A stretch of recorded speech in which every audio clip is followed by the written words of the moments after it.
Eh bien, écoutez, bonsoir à tous et à toutes.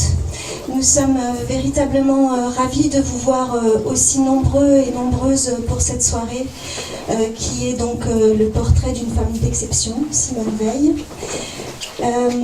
Je remercie Madame Kossik qui représente la mairie de Metz d'avoir bien voulu accepter cette invitation et représenter Dominique Gros ce soir. Et puis vous dire que nous sommes un peu fébriles, mais je pense que le nombre de personnes qui sont là ce soir vont nous aider à bien réussir cette soirée ensemble. Voilà. Ça va arriver. Ça arrive.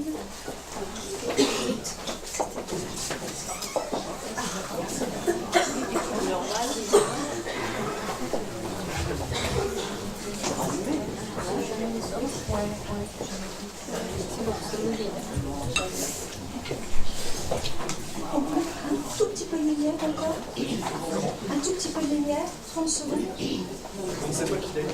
Voilà. Juste 30 secondes pour donc quelques mots. Un vent de gratitude infinie, un souffle de respect unanime ont soufflé à l'annonce du départ de Simone Veil le 30 juin 2017. Sa disparition a laissé des femmes orphelines qui se doivent aujourd'hui d'être fidèles à son héritage. Parce que son exemple, sa droiture, ses combats, menés tous si dignement, obligent aujourd'hui toutes les générations qui vont suivre. C'est une tâche exigeante. Il faudra s'inspirer de son courage, de sa pugnacité, de sa générosité, mais aussi de sa liberté de penser. Le club Sœurs Optimistes de Metz, que j'ai l'honneur de représenter ce soir en tant que présidente, souhaitait vraiment rendre un hommage à cette femme d'exception et à son destin hors norme. Rendre vivant, en 2019, son héritage, c'est agir pour les femmes, quelle que soit leur religion, quelle que soit leur couleur de peau, quelle que soit leur classe sociale. C'est refuser la résignation, refuser l'injustice, refuser la paresse de la pensée. Donc je tiens à remercier particulièrement Nathalie Grisbeck qui a bien voulu ce soir prendre la direction de cette conférence. Qui mieux que Nathalie pouvait assurer et mener cette conférence pour l'ensemble de l'auditoire. Donc merci infiniment Nathalie et puis je vous souhaite de passer une agréable soirée. Voilà, merci.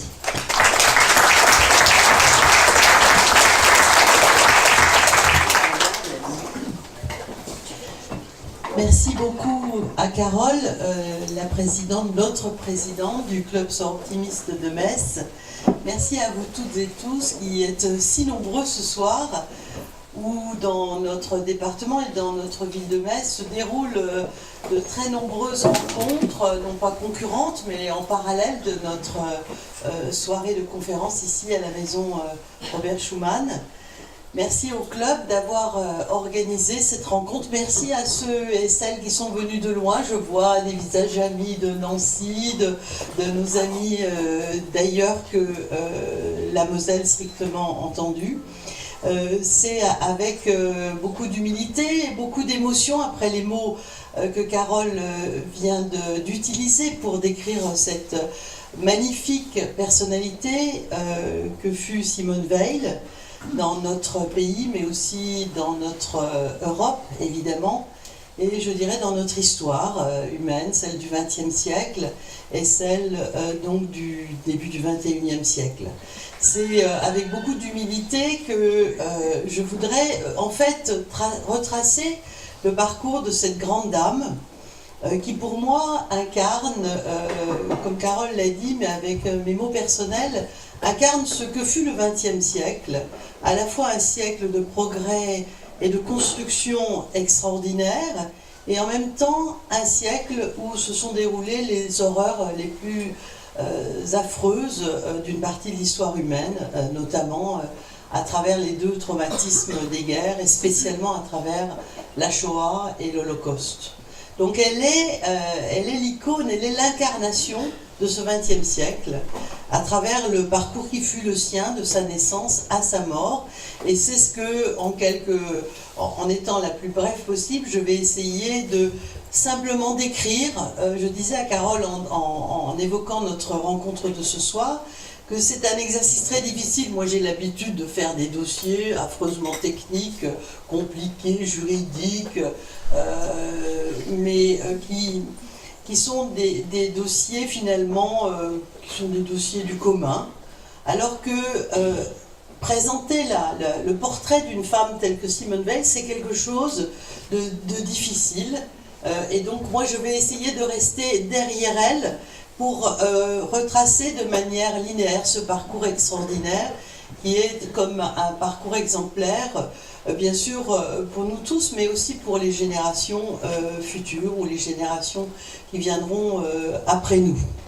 Alors je suis aussi, je pense que ce lieu choisi où on est un petit peu comme dans un cocon, où on a tout juste un an, il y a des gens qui n'ont pas de chaise là-bas, mais en fait ce lieu c'est aussi un lieu mythique, c'est un lieu particulier dans cette histoire du XXe siècle, et les lieux signifient aussi quelque chose. Cette maison que le département a mis ce soir à notre disposition, puisque c'est la propriété du département de la Moselle, c'est le lieu de vie de Robert Schuman. Et d'ailleurs, en annonçant un peu sur les réseaux cette rencontre du Club Sœurs Optimistes de Metz, j'avais mis bêtement qu'on pouvait se retrouver à la maison Robert Schuman. Et certains m'ont fait remarquer que je devrais plutôt dire la maison de Robert Schuman. Et c'est vrai que ce petit « de », il donne plus de sens et plus de densité encore à ce lieu d'histoire européenne, mais d'histoire aussi de notre région qui s'est inscrite dans un espace sans frontières aujourd'hui, avec cette personnalité aussi de Robert Schuman qui fut l'incarnation des débuts de la construction européenne. Construction à laquelle Simone Veil a évidemment non seulement apporté sa pierre, mais beaucoup amélioré et fait progresser, pas seulement d'ailleurs à travers la cause des femmes, mais fait progresser l'humanisme qui doit aller de pair avec toute construction de société humaine qui se dit démocratique. Donc le lieu, la personnalité, votre présence à tous, alors qu'encore une fois il y a beaucoup d'autres conférences ce soir, dans toute la ville, et de rencontres dans le cadre de cette journée du 8 mars, est quelque chose qui fait très chaud au cœur. Donc comment retracer le parcours exceptionnel de cette femme, de cette grande figure française, européenne, mais qui fut avant tout une femme, Simone Veil. Exceptionnelle, j'utilise ce terme parce qu'il l'est par les épreuves qui lui ont été imposées, très jeune, par son incroyable résilience, par sa volonté, son tempérament. Ceux qui l'ont rencontrée ici en Moselle, on a eu la chance de souvent la rencontrer, souvent dialoguer, même avec elle, lorsqu'elle a travaillé pour notre système hospitalier, pour les anciens, dont je pense qu'il y en a qui s'en souviennent, et aussi qui est venue dans cette maison, lorsqu'elle est venue aussi à Montigny, lorsqu'elle est venue dans les Vosges. Donc c'est une figure dont on sait qu'elle avait aussi un fort tempérament, et qui était parfois vue par certains comme un fort caractère. Donc une figure exceptionnelle, mais surtout qui se caractérisait par son engagement en faveur de multiples causes, en tant que femme bien sûr, en tant que politique, en tant qu'européenne convaincue. Elle est donc pour nous tous devenue, avant même sa disparition, un modèle, une sorte de lumière, une sorte d'icône. Pour moi, elle est comme une icône, en étant ce qu'elle était, en étant extrêmement féminine aussi, et c'est pour ça que c'est important que le club ait choisi de parler d'elle, parce qu'elle est représentative de la force et de la détermination qui peut animer, bien sûr, le genre féminin. La vie de Simone Veil, elle traverse toute l'histoire. La petite histoire, la grande histoire, l'horrible et belle histoire, l'histoire française et l'histoire européenne, celle du XXe siècle, comme je disais tout à l'heure, et Simone Veil, par son parcours, est comme un de ces symboles très forts. Preuve en est, Carole le redisait tout à l'heure, l'émotion des Français, l'émotion de très nombreux Européens, pour moi qui vis dans un espace européen, c'était quelque chose de très fort à l'annonce de son décès le 30 juin 2017. C'était une femme d'État engagée, dépassant les clivages, toujours, et elle figurait parmi les personnalités préférées des Français dans tous les sondages d'opinion, quelles que soient les époques, et cela signifiait qu'elle était préférée des Français, quel que soit leur horizon politique et ou sociologique. Ce que disaient d'elle ces petites filles, est très juste. Elle disait, elle ne nous appartient pas. Elle appartient en fait à notre histoire.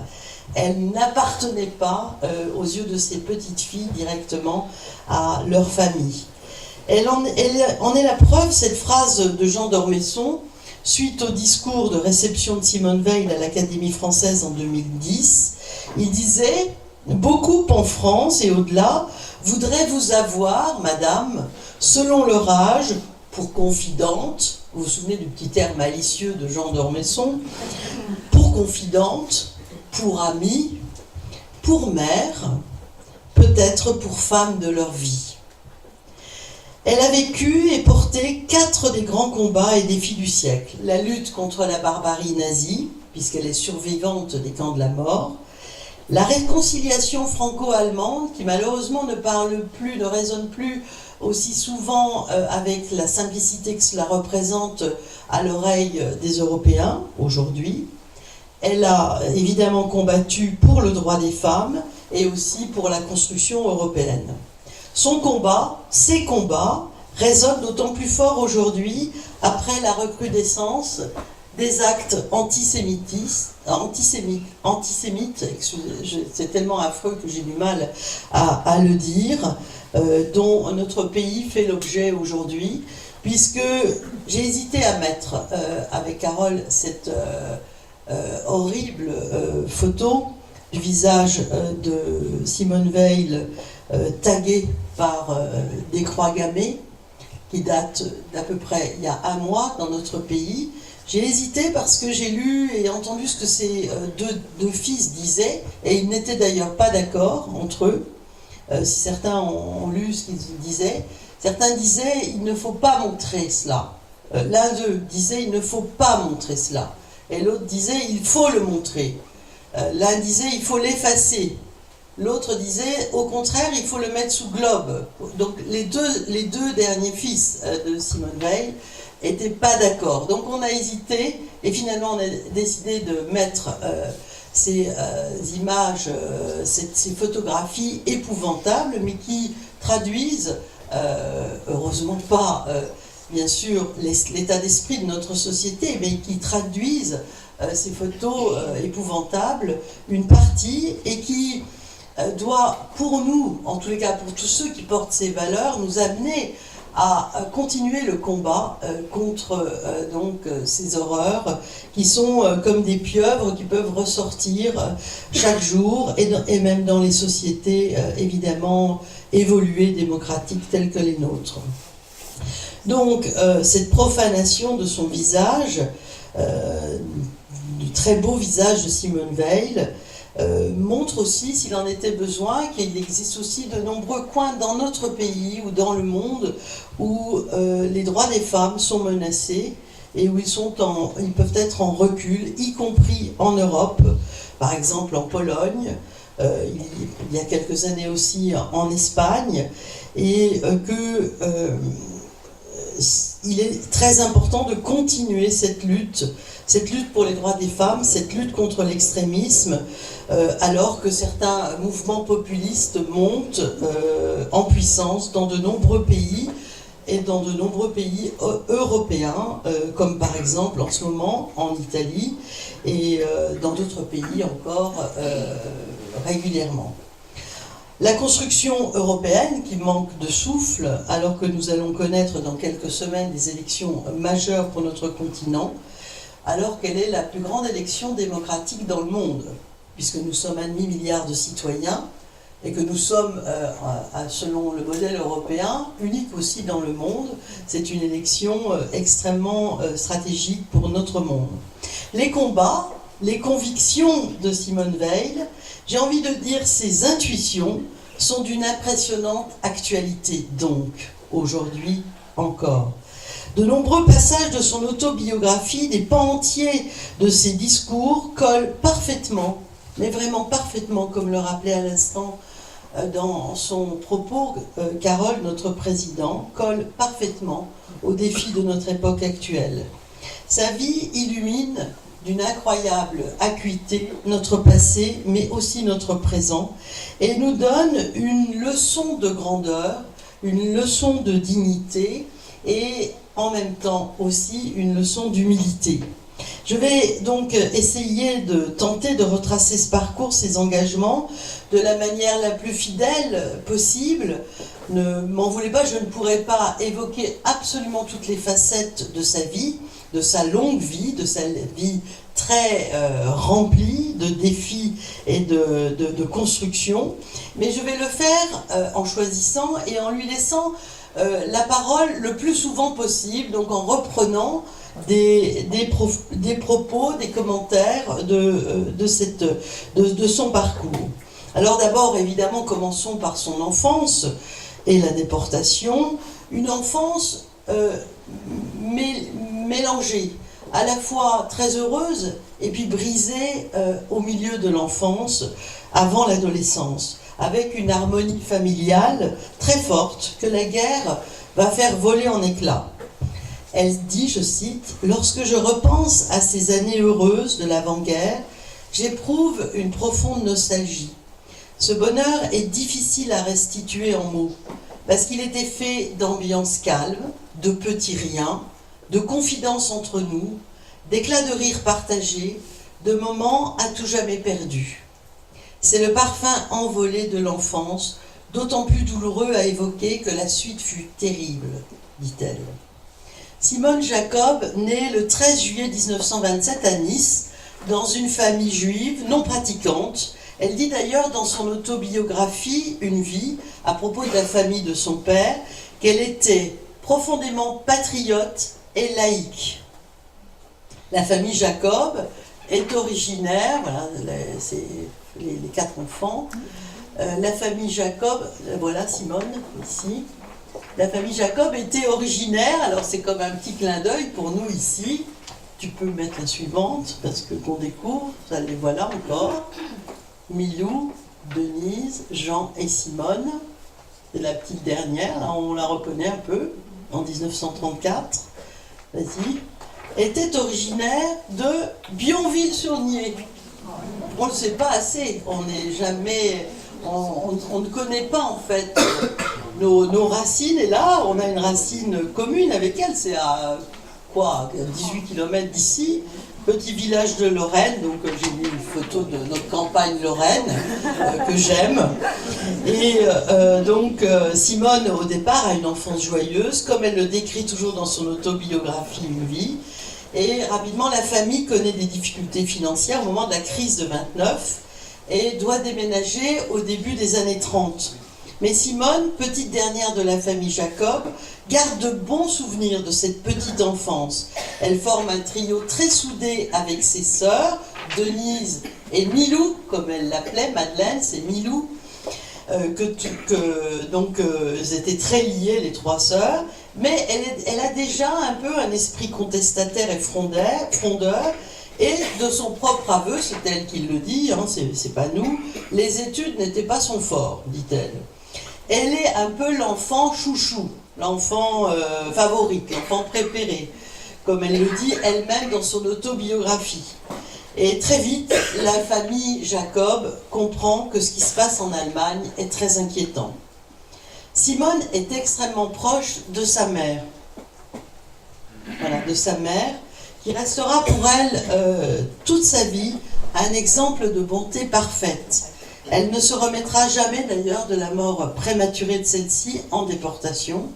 Et lors de son entrée au Panthéon, le président de la République, Emmanuel Macron, a d'ailleurs rendu un hommage appuyé à Yvonne Jacob en disant, je cite, « Une femme résolue, forte, douce, qui dans les conditions indicibles des camps de la mort, soutint ses 2 filles de toute la force de son amour. » C'est sa mère qui inculquera d'ailleurs à Simone ce besoin d'indépendance, cette recherche d'autonomie, comme elle le raconte si bien dans son autobiographie.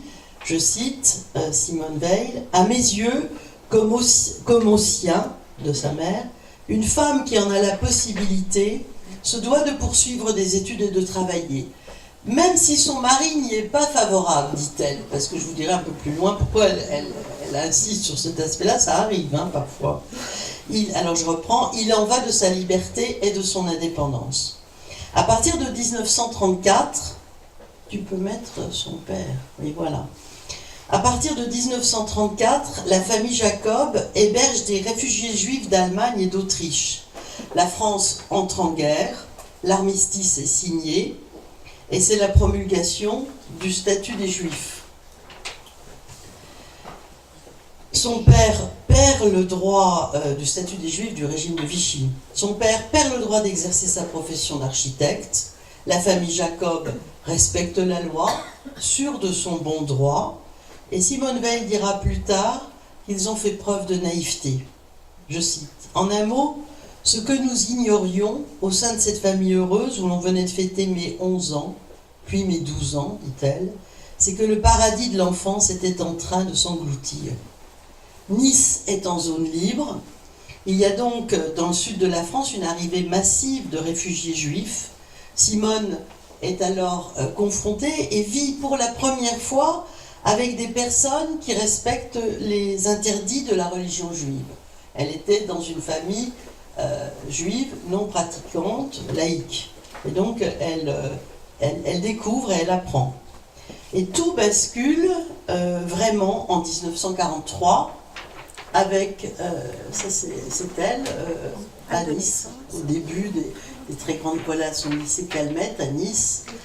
Tout bascule, vas-y tu peux mettre la suivante, en 1943 avec l'arrivée de la Gestapo à Nice. Les arrestations se multiplient, les papiers d'identité doivent alors, vous vous en souvenez, mais c'est important de le redire, doivent alors porter la lettre J. Simone s'oppose à cela et montre son caractère rebelle. Sa sœur Denise prend la décision de rejoindre la résistance. La famille se procure de faux papiers et s'éparpille pour plus de sécurité. Simone va loger chez sa professeure de lettres, qui est d'ailleurs, ça je l'ai découvert en travaillant notre rencontre de ce soir, l'épouse de l'héritier des porcelainiers Villeroy. Vous savez, la famille Villeroy et Bock. Oui, il y a certains qui ont l'air de le savoir, mais moi je l'ignorais. J'ai pas eu le temps d'appeler Odile Villeroy pour lui demander si elle savait. Je le ferai a posteriori, c'est pas grave. Donc et là aussi, c'est notre grand test. Il y a tout un entrelac de fils de sa vie qui est très proche de nos fils à nous. Donc d'ailleurs, elle rendra hommage bien des décennies plus tard lorsqu'elle évoquera ce qu'on appelle les justes, c'est-à-dire ces gens ordinaires, moins ordinaires, qui au péril de leur vie ont logé et caché des juifs pendant la guerre. Elles les ont donc sauvés de la mort et protégés, en prenant des risques, évidemment. Les Jacob continuent à vivre leur vie. Disons-le sans détour, dit Simone, nous étions inconscients. Quelques mois plus tard, la directrice de l'école de Simone lui signifie qu'elle ne peut plus poursuivre sa scolarité dans l'établissement. C'est une trop lourde responsabilité. Simone poursuit alors sa scolarité à distance et passe ses épreuves du baccalauréat en 1944. C'était des épreuves avancées cette année-là, par anticipation pour les bons historiens qu'il y a sûrement dans la salle. par anticipation d'un possible débarquement. On est en mars 44 et donc on sentait que ça allait venir et on a fait passer les épreuves par anticipation.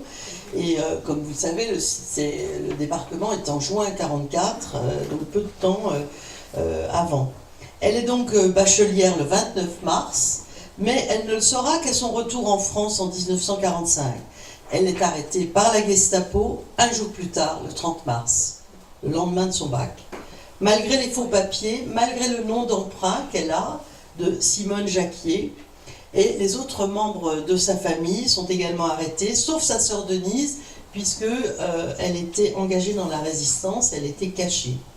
Le 7 avril 1944, elle arrive au camp de Drancy, avec sa mère et sa sœur aînée, Milou, et là, très vite, elle fait preuve évidemment d'une très grande lucidité, mais je cite, là aussi, elle dit « À notre arrivée, nous avons tout de suite compris que nous descendions une nouvelle marche dans la misère et l'inhumanité. » Son autre sœur Denise sera arrêtée peu après et déportée au camp de Ravensbrück, d'où elle reviendra, puisqu'elle avait réussi à dissimuler le fait qu'elle était juive. Pendant toute la durée de sa déportation, Simone, sa mère et Milou ne sauront pas quel est le sort de Denise. Ça s'ajoute aussi, évidemment, à la vie. Et son père et son frère seront envoyés en Lituanie et n'en reviendront jamais. Le 15 avril 1944, elle arrive avec sa mère et sa sœur Milou au camp d'Auschwitz-Birkenau. Elle reçoit le matricule. J'avais eu envie de commencer par ça, notre conférence, et je me suis dit que ça serait trop dur, mais je vous le mets là quand même, d'autant plus que vous le reverrez un peu plus loin. Elle reçoit ce matricule 78 651 qu'elle fera plus tard graver sur son épée d'académicienne. Et on lui murmure alors de prétendre qu'elle a 18 ans et non pas 16, ce qui lui sauvera probablement la vie, puisque vous savez que dans ces camps, pour éviter les bouches inutiles pour eux à nourrir, eh bien, ils exterminaient les enfants immédiatement. Et ça lui sauvera la vie. La vie au camp est très dure. Elle est affectée à la construction de travaux qui ne font pour elle aucun sens. Elle le dit dans son autobiographie. C'est absurde. Le seul objectif pour elle, sa mère et sa sœur, est de rester en vie et de rester avec elle. Parce que ça aussi, l'arrachement entre les membres de famille était quelque chose qu'il faisait souvent.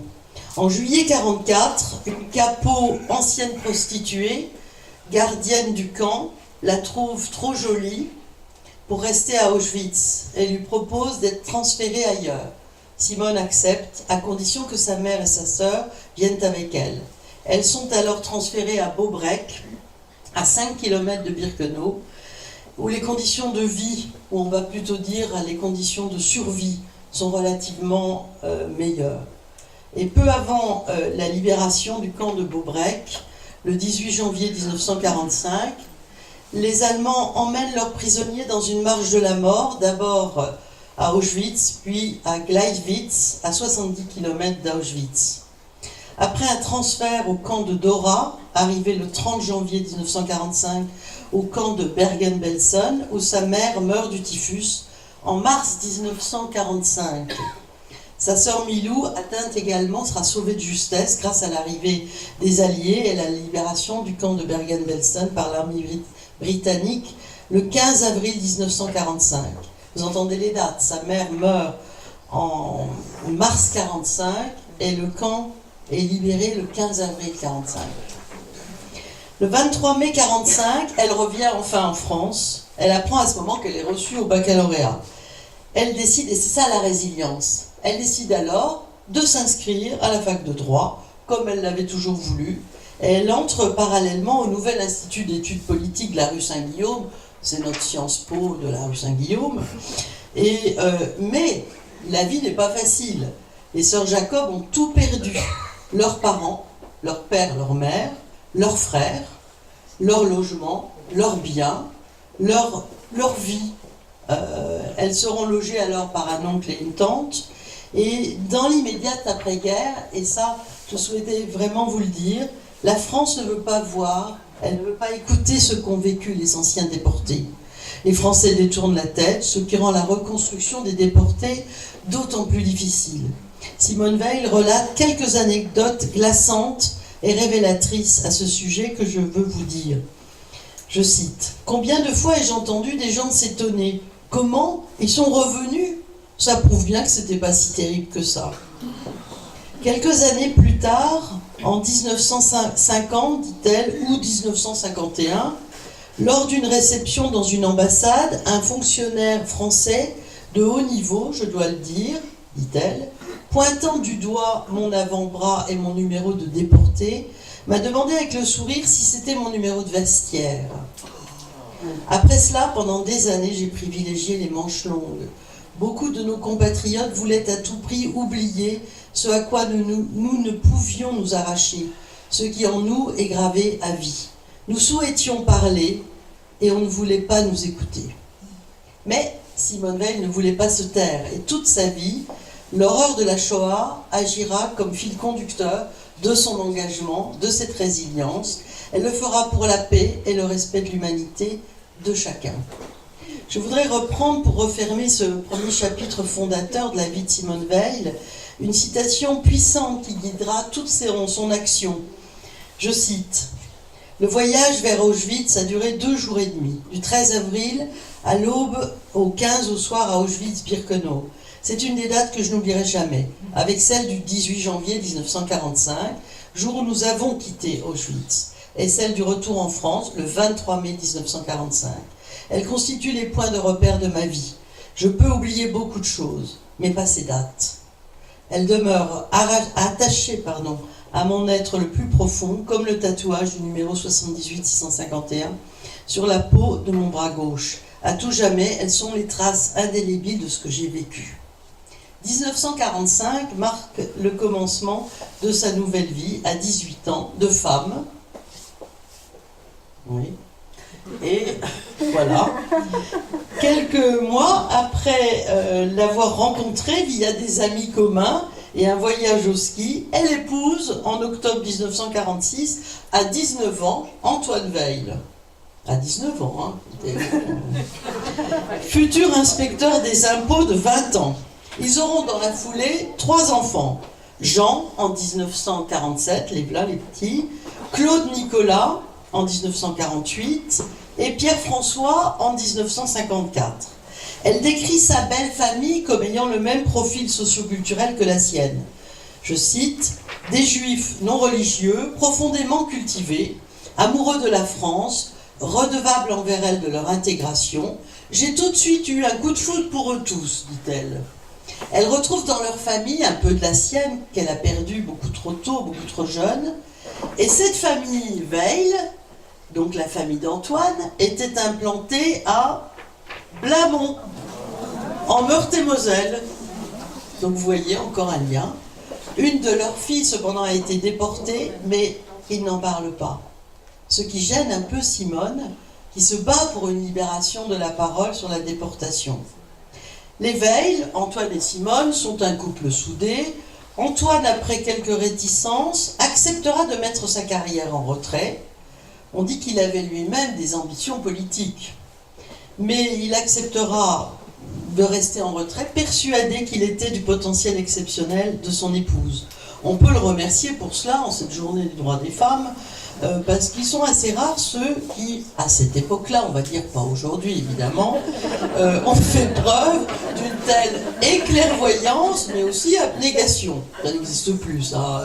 Ils sont tout à fait... Bon, c'est une petite taquinerie pour voir si vous écoutez. En 1950, ah oui, là c'est un passage intéressant aussi, en 1950, la famille Veil part vivre en Allemagne. Antoine Veil obtient un poste dans un consulat.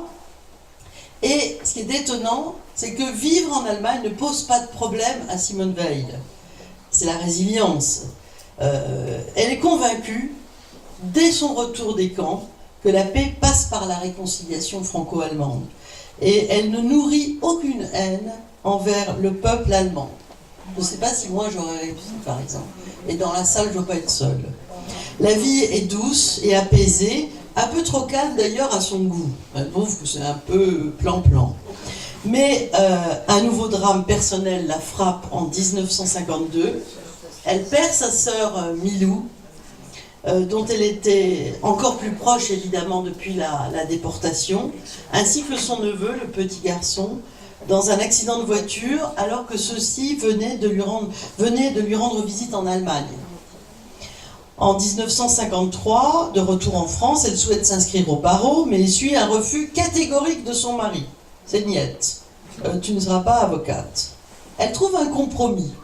Les compromis, c'est un peu ce qu'on fabrique au plan européen, mais que les Français comprennent toujours de manière péjorative comme compromission. En fait, un compromis, on construit quelque chose ensemble auquel on contribue tous.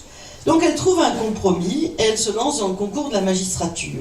Après une licence en droit, son diplôme de l'IEP, elle obtient en 1956 le concours de la magistrature et va prendre en charge les affaires judiciaires comme haut fonctionnaire de l'administration pénitentiaire.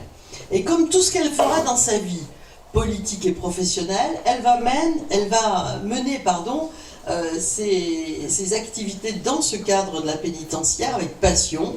Elle se bat sans relâche pour l'amélioration du sort des détenus et de leurs conditions de vie, qui étaient déjà, à cette époque-là, déplorables. Ça allait un peu rester. Elle est ensuite affectée à la direction des affaires civiles, où elle s'implique fortement dans une loi sur l'adoption, pour la protection des enfants, aussi pour les droits des malades mentaux.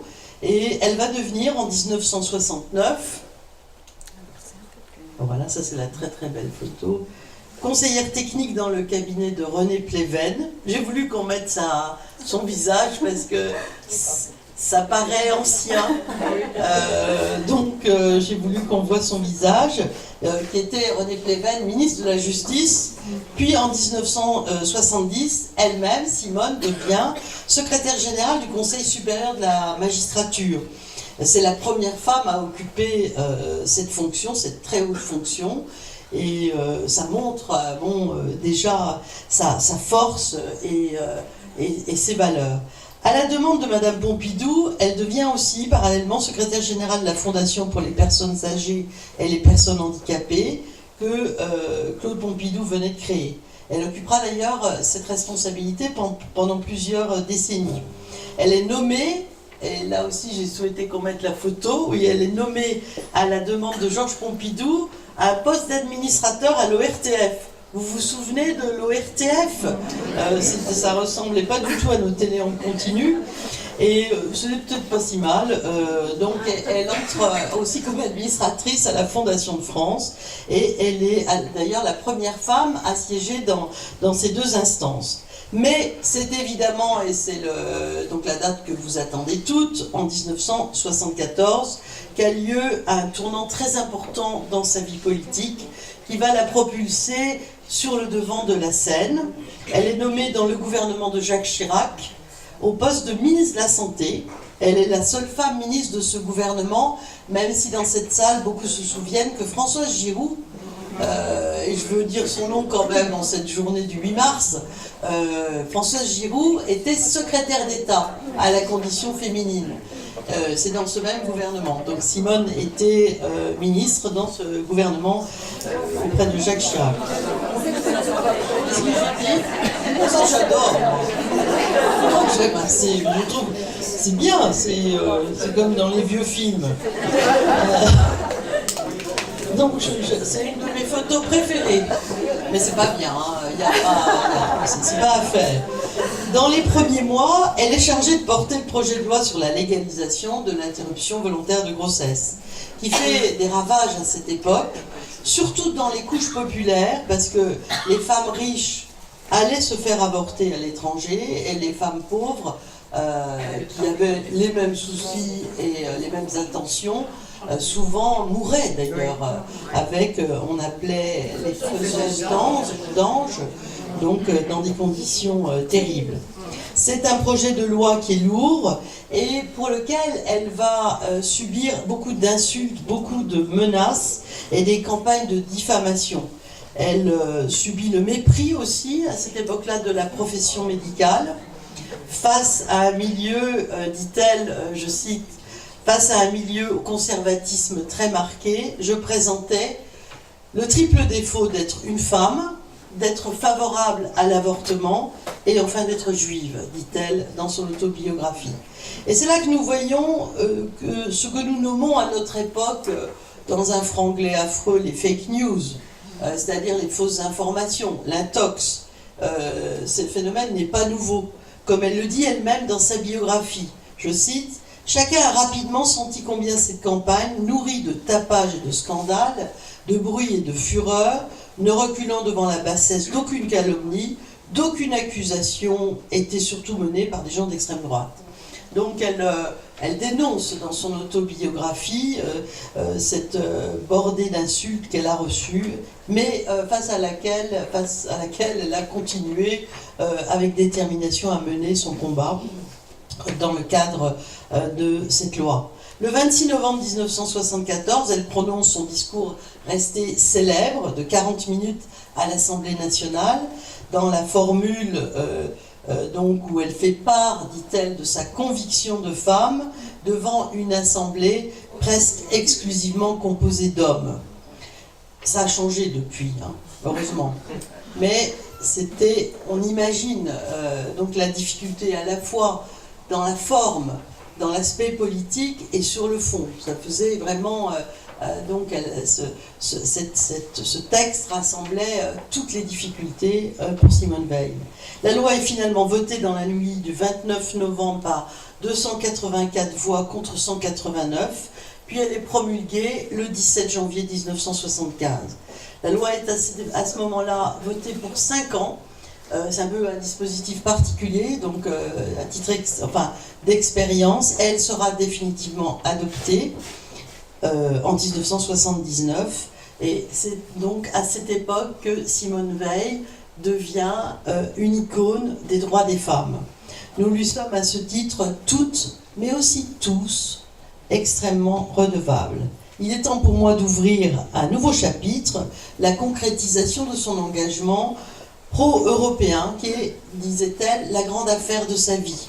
Elle dira en 2008, je cite, « Quand je regarde ces 60 dernières années, c'est ce que l'on a fait de mieux. Dès son retour de déportation, l'idée que la paix passe par la réconciliation franco-allemande et par l'unité des peuples et des pays européens imprègne son esprit. Elle est profondément convaincue qu'il faut construire l'Europe pour éviter une troisième guerre mondiale. » Je cite, « Si les vainqueurs de 1945 n'opéraient pas une réconciliation rapide et totale, dit-elle, avec l'Allemagne, les plaies d'une Europe déjà déchirée entre l'Est et l'Ouest ne cicatriseraient jamais et le monde courrait alors vers un nouveau conflit, plus dévastateur encore que les précédents. » Donc Simone Veil, l'européenne convaincue, moi j'aime bien aussi cette photo-là, et femme de conviction. 1979, ce sont les premières élections européennes au suffrage universel direct, c'est pas si vieux, il y a pile 40 ans, et en quelque sorte son baptême électoral. La construction européenne est à ses yeux le seul moyen d'éviter ces horreurs du passé. Le président Giscard d'Estaing, c'est pas lui à droite, hein, lui propose, c'est un fonctionnaire donc de l'époque, lui propose de porter les couleurs de l'Union pour la démocratie française, l'UDF, aux premières élections du Parlement au suffrage universel direct le 10 juin 1979. Et fait historique, phénoménal, on élit pour la première fois le président du Parlement européen. Et non seulement, donc elle sera le premier, je ne sais pas comment le dire pour le dire juste, le premier président du Parlement européen, donc la première présidente du Parlement européen, mais ça sera en même temps la première femme, et donc l'avant-dernière, puisque on aura une deuxième française. Jusqu'à présent, il n'y a eu que 2 femmes présidentes, c'est Nicole Fontaine. J'ai un trou de mémoire.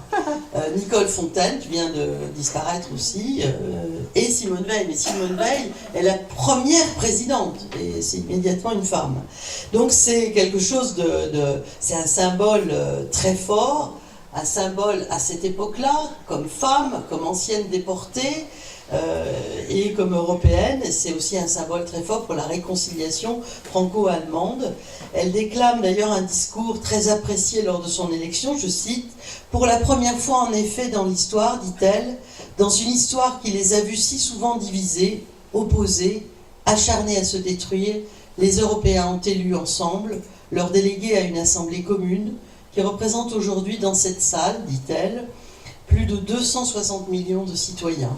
Ces élections constituent, à n'en pas douter, un événement capital dans la construction de l'Europe depuis la signature des traités. Aujourd'hui, nous sommes 500 millions. Nous sommes à demi-milliard aujourd'hui. Et quand les Anglais vont peut-être partir, un peu moins. Elle reste présidente jusqu'en 1982, puis elle devient présidente du groupe libéral au Parlement européen. Elle est de nouveau tête de liste RPR-UDF en 1984 pour les deuxièmes élections européennes au suffrage universel direct. Puis les gaullistes créent un groupe politique indépendant. Elle mène une liste centriste en 1989 et elle reste députée européenne jusqu'en 1993. Elle doit constamment rappeler l'importance des questions européennes aux hommes et aux femmes politiques français qui ont tendance à traiter cette question parfois avec légèreté. Les choses ont avancé bien lentement à ce sujet et je me permets de dire en aparté que l'on commence tout juste à comprendre en France l'importance des politiques européennes et du Parlement européen, puisque la législation européenne constitue le cadre d'à peu près 70% de notre législation nationale. Donc c'est important de s'y intéresser. Et si à cette époque les pouvoirs du Parlement européen sont encore relativement limités, puisque c'est surtout le traité de Lisbonne qui permettra à la co-législation, on ne va pas entrer dans tous ces détails, je pourrais revenir pour parler de ça, elle contribue, Simone Veil contribue à faire connaître le Parlement européen à l'opinion publique européenne et à améliorer aussi l'image un peu terne de celui-ci. Et elle développe des contacts avec les pays tiers. On la voit là avec Ronald Reagan, puis on la voit avec Margaret Thatcher. Et elle développe non seulement des contacts avec les pays tiers, et elle engage les institutions européennes dans la logique de l'élargissement. Donc de l'Union européenne vers le sud, alors pas avec Nelson Mandela, non, mais vers le sud, c'est-à-dire à l'époque avec l'Espagne, le Portugal, la Grèce, etc. Ces engagements européens trouvent encore aujourd'hui une très grande résonance, l'amitié franco-allemande, l'Europe comme projet politique, l'Europe comme seul échelon pertinent face aux défis mondiaux. Et donc, je veux citer cette phrase forte là de Simone encore, je cite, à propos de l'Europe. « Se fixant de grandes ambitions, l'Europe pourra faire entendre sa voix et défendre des valeurs fortes, la paix, la défense des droits de l'homme, davantage de solidarité entre les riches et les pauvres. L'Europe, c'est le grand dessein du XXIe siècle. » Là aussi, ça résonne dans une actualité, je vais dire troublante, pour mettre un point d'interrogation dans vos esprits. Elle revient sur la scène nationale en 1993. Elle est ministre d'État des Affaires sociales dans le gouvernement d'Édouard Balladur, jusqu'en 1995. Elle est d'ailleurs la première femme dans notre 5e République à être nommée ministre d'État. Et elle est ministre d'État et en dehors donc des affaires sociales, elle est en charge de ce qu'on appelle le ministère de la Ville. Ensuite, à la demande d'Alain Juppé, elle préside à partir de 1995. Elle a pas tout à fait, elle a 68 ans, je crois, à ce moment-là. Le Haut Conseil à l'intégration pour continuer son action en faveur d'une société, c'est toujours son leitmotiv, son fil rouge, plus juste, plus inclusive. De 1998 à 2007, elle siège au Conseil constitutionnel. Durant le temps, alors évidemment, le Conseil constitutionnel, tout le monde sait ce que c'est. D'autant plus qu'on en a parlé récemment avec la nomination d'Alain Juppé. au Conseil constitutionnel. Ce sont les sages, ce sont ceux qui contrôlent la constitutionnalité des lois et qui peuvent déclarer une disposition inconstitutionnelle. C'est vraiment une instance extrêmement importante comme une clé de voûte dans nos institutions.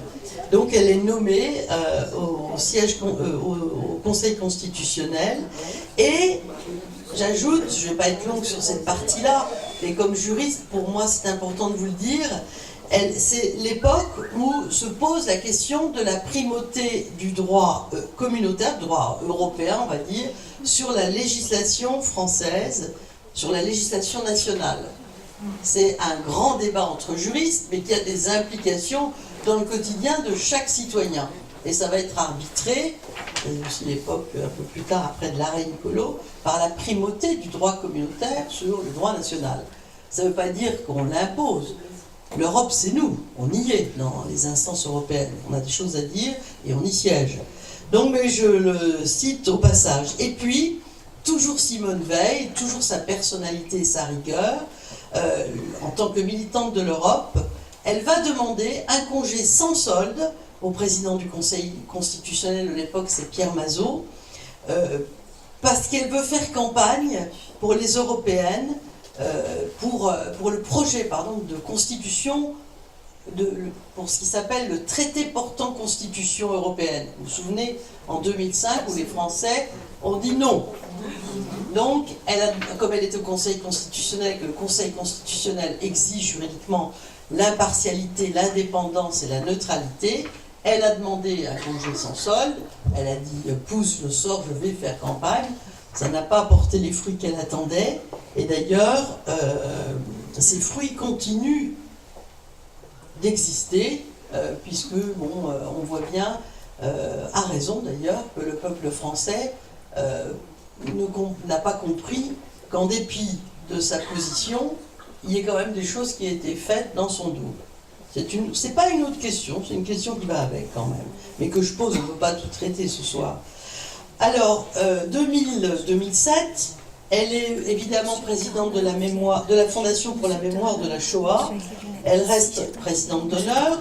Elle commence à avoir un certain âge, donc elle a plusieurs responsabilités donc présidence d'organismes pour lesquels avec son aura, elle incarne donc ce qu'elle est, ce qu'est la France. Elle n'aura eu de cesse toute sa vie d'œuvrer pour parler de la déportation et pour faire en sorte qu'on reconnaisse le dévouement des Justes, tout en refusant, je veux le souligner, tout manichéisme quant à la société française de 39-45. Elle n'a pas mis tout le monde dans le même sac, ce que parfois certains ont pu faire. Avant de traîner en justice les bourreaux, pour elle, il est important avant tout de s'occuper des victimes. Elle devient ainsi en 2003 présidente aussi du Fonds d'indemnisation des victimes auprès de la CPI, la Cour pénale internationale. Ces années sont marquées pour Antoine et Simone Veil par la perte en 2002 de leur deuxième fils, qu'on a vu en photo enfant, Claude Nicolas, qui décède d'une crise cardiaque. Elle dira lors de son enterrement « J'ai commencé ma vie dans l'horreur, je la termine dans le désespoir ». Son époux Antoine mourra en avril 2013, à l'âge de 86 ans, et à partir de 2013, Simone Veil ne fera plus jamais d'apparition publique. Même si elle était tout le temps sollicitée parce que, elle était préférée. Donc il y a quelques politiques qui avaient envie tout le temps de la mettre à côté d'eux, pas pour faire joli, mais pour... voilà. Elle, à partir de 2013, elle dit non. Je voudrais finir par cette partie, si on y parvient, on va voir, la technique ne va pas nous faire défaut. En 2008, à plus de 80 ans, mais c'est logique puisqu'on est immortel, elle est élue à l'Académie française, en 2010, pardon, et elle est la 6e femme à y siéger. Elle succède au fauteuil de Pierre Messmer, et ici aussi, elle amène avec elle son bagage et son engagement européen. Lorsqu'elle y entre, elle dit, je cite, « Dans cette enceinte, à moins que ce soit vous, mais vous le direz après, je peux le mettre. Vouée à la défense et au rayonnement de la France, qu'il me soit permis d'évoquer une ambition à laquelle j'ai voué une partie de ma vie, l'Europe. Elle a été l'horizon qu'au lendemain de la guerre, quelques pères fondateurs, c'est bien de le dire ici, se sont fixés pour remiser à jamais les guerres fratricides. »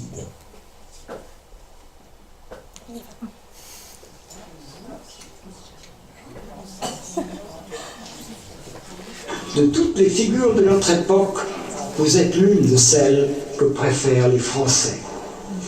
Les seuls sentiments que vous pouvez inspirer et à eux et à nous sont l'admiration et l'affection.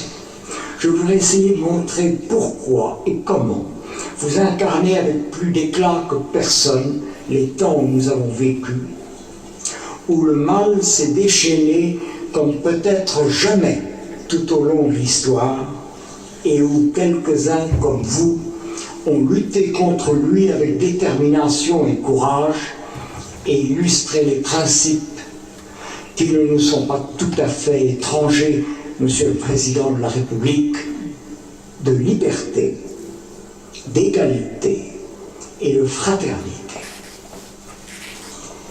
Le temps pour vous passe à toute allure. Pour moi aussi, il faut aller vite.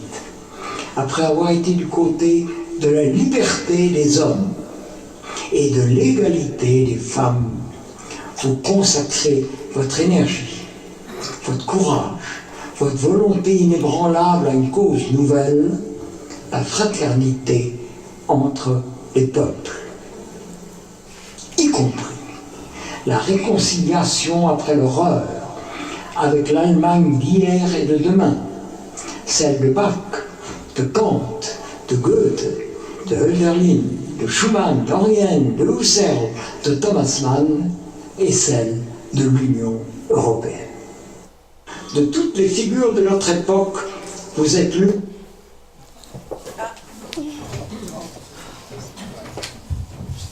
Après ce beau passage, à un moment donné, on n'avait pas le moment où il dit « Merci, madame ». Je ne sais pas. On ne l'avait pas. Donc il lui dit « Merci, madame ». En 2012, François Hollande, président de la République, lui remettra les insignes de Grand Croix de la Légion d'honneur. Et elle décède le 30 juin 2017 à 89 ans. C'est un grand choc pour les Français et pour les Européens, pour nous toutes et pour nous tous. Avec elle part tout un pan de notre histoire commune, une sorte de grand témoin, une figure, une lumière dans les ténèbres d'une partie de notre histoire, dont tant d'idées sont encore ô combien d'actualité. Elle détestait le principe de qu'on appelle le devoir de mémoire, le seul devoir étant, selon elle, d'enseigner, de transmettre. Et c'est plus que jamais d'actualité quand nous voyons la recrudescence de certains actes inqualifiables. Comment ne pas conclure sans dire que Simone Veil appartient à l'histoire française, à l'histoire européenne. Elle appartient à l'histoire avec un H majuscule. Elle était surtout et reste pour nous une femme extraordinaire, dans tous les sens du terme, une femme exemplaire, une infatigable travailleuse, intransigeante, passionnée et courageuse. Une héroïne moderne dont, à l'image d'Antigone, la vocation propre a été et reste, sans faiblesse, de communier non dans la haine, mais dans l'amour. Merci à tous.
merci Zafia. Voilà. Je voudrais remercier vraiment très chaleureusement Nathalie Grisbeck, membre de notre club Sœurs Optimistes de Metz, pour cette très belle intervention, pour le temps qu'elle nous a consacré et qui lui est très précieux, surtout aujourd'hui. Elle a fait un marathon en cette journée du 8 mars, journée internationale des droits des femmes. Donc merci infiniment Nathalie pour la qualité de cette conférence. Merci à tous d'avoir été présents parce que le nombre de personnes aujourd'hui montre l'attachement effectivement à cette femme et que chacun, quand on va repartir, on continuera en tous les cas, nous en tant que féminine et club féminin, à poursuivre avec un même niveau d'engagement. On l'essaiera en tout cas. Voilà, merci beaucoup Madame la députée.